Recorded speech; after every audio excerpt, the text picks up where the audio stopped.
Control plus सी shortcut की होती है कॉपी करने के लिए, और पेस्ट करने के लिए कंट्रोल प्लस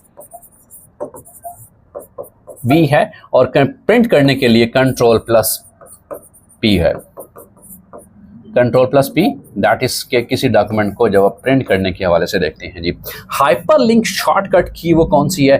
कंट्रोल प्लस की है। जो फर्स्ट टाइम का पेपर हुआ था उसमें भी कंप्यूटर के हवाले से शॉर्टकट कीज बहुत ज़्यादा पूछी गई थी।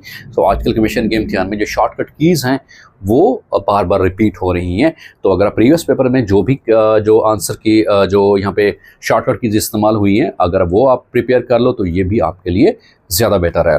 जैसा कि यहाँ पर भी वो कीज़ के बारे में ज़्यादा सवाल कर रहा है। Zoom is use for zoom जो है ये ऑनलाइन वीडियो कॉन्फ्रेंसेस के लिए इस्तेमाल होती है।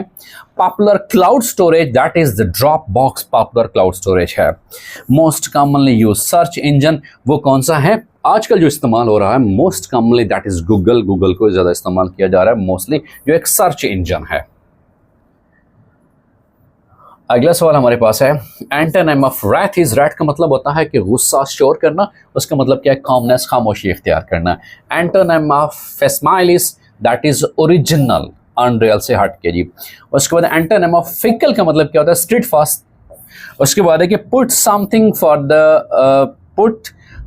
फॉर एनी डे, तो पुट के साथ बाय इस्तेमाल होता है। बेसिकली ये एक इडियोमैटिक एक्सप्रेशन है, ये एक इडियम है।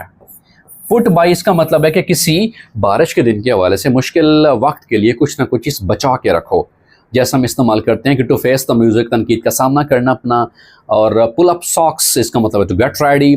बोन ऑफ कंटेंशन मीन ऐसा मसला जो दो बंदों के दरमियान जो हल ना होने वाला हो। सो ये बेसिकली जो इडियोमैटिक एक्सप्रेशंस हैं उनके हवाले से ये सवाल पूछा हुआ था। उसके बाद है कि शी केम लेटर दैन आई हमेशा आएगा। सब्जेक्टिव केस ऑफ प्रोनाउन जो है वो इस्तेमाल करेंगे दैन के बाद। तो शी केम लेटर दैन आई उसका सही जवाब होगा।